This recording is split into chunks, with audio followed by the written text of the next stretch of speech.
என் தங்கை யமுனா தேவி பாடி புதுநகரில் கல்யாணம் பண்ணி கொடுத்து 6 வருஷம் ஆகுது சார். மாமியாரும் வீட்டுக்காரும் ஃபுல்லாக கொடுமைப்படுத்தி டார்ச்சர் பண்ணி கொலை பண்ணியிருக்காங்க.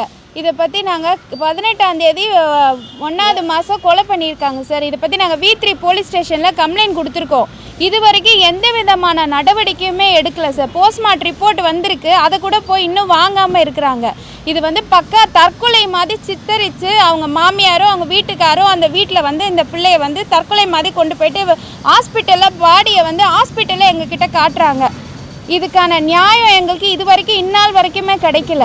எங்களுக்கு நியாயம் கிடைக்கிறதுக்கு எங்களுக்கு தமிழக அரசு சார்பாக எங்களுக்கு போலீஸ் சார்பாக கமிஷனர் ஆஃபீஸ்க்கு நாங்கள் நியாயம் கிடைக்கிறதுக்காக தேடி வந்திருக்கோம் சார். எங்களுக்கு கமிஷனர் ஐயாட்ட நாங்கள் கொடுத்துருக்கோம். எங்களுக்கு இதன் மூலமாக நியாயம் கிடைக்கிறதுக்கு ஏற்பாடு பண்ணி கொடுக்கணும். குற்றவாளிகளான கொலையாளிகள் திருமுருகன், சரஸ்வதி அவங்கள கைது செய்து அதுக்கான நடவடிக்கை தக்க தண்டனை கொடுக்கறதுக்கு இந்த தமிழக அரசு எங்களுக்கு உதவி செய்யணும்.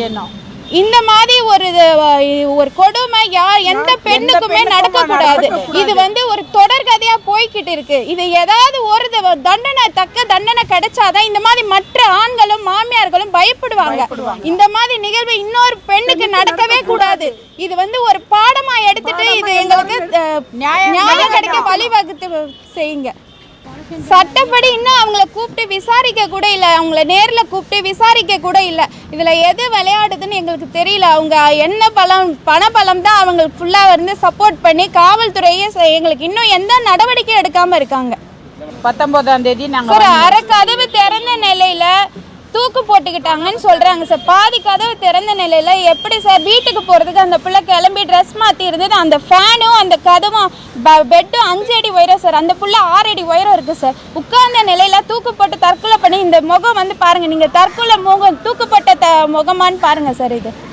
இது தூக்குன்றதே கண்டிப்பாக கிடையாது சார். ரிப்போர்ட்டு KMC ஹாஸ்பிட்டலில் வந்துடுச்சு சார். ஸ்டேஷனில் கேட்டால் இன்னும் வரலன்னாங்க. நாங்களே KMC ஹாஸ்பிட்டலில் போய் கேட்டால் ரிப்போர்ட் வந்துருச்சுன்னு சொன்னாங்க. போலீஸை வாங்கிக்க சொல்லுங்கன்னு போலீஸ் ஸ்டேஷன் ஃபோன் பண்ணி சொன்னேன், நேர்லேயும் போய் சொன்னேன். ரிப்போர்ட் வந்துருச்சு போய் வாங்கினீங்களா கேட்டதுக்கு நாங்கள் போய் வாங்குகிறோம் நாங்கள். ஆனால் இன்னும் 4 நாள் ஆகுது, நாங்கள் போலீஸ் அனுப்பணும், எங்களுக்கு இன்னும் ரிப்போர்ட் வரலன்னு சொல்கிறாங்க அப்படின்றாங்க.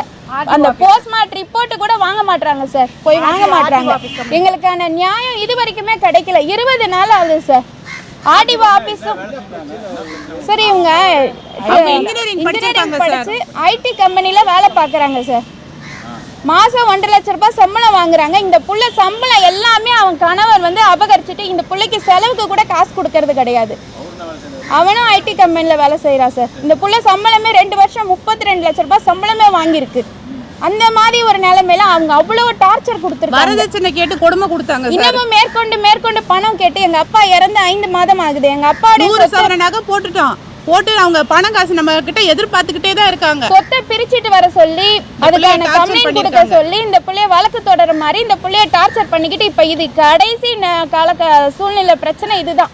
சொத்தை பிரிச்சுட்டு வர சொல்லி பிரச்சனை பண்ணிக்கிட்டு இருந்தாங்க. கம்ப்ளைண்ட் கொடுத்து கேஸ் போட சொல்லி இந்த பிள்ளைக்கான பங்கு அதிகமான பங்கு வேற பங்கு கேளுன்னு சொல்லிட்டு கேஸ் போட சொல்லி இந்த பிள்ளை அதுக்கு ஒத்து வரல. எங்ககிட்டயும் ஃபோன் பண்ணி அழுதுது.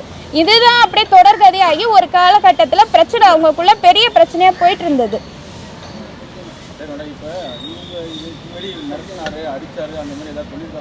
சொல்லியிருக்காங்க அடிக்கடி இந்த கொடுமை நடக்கு. அப்பா கிட்ட சொல்லியிருக்காங்க சார், அடிக்கடி சொல்லியிருக்காங்க. அப்பா பேசி சமாதானப்படுத்தி அனுப்பி வைப்பாங்க.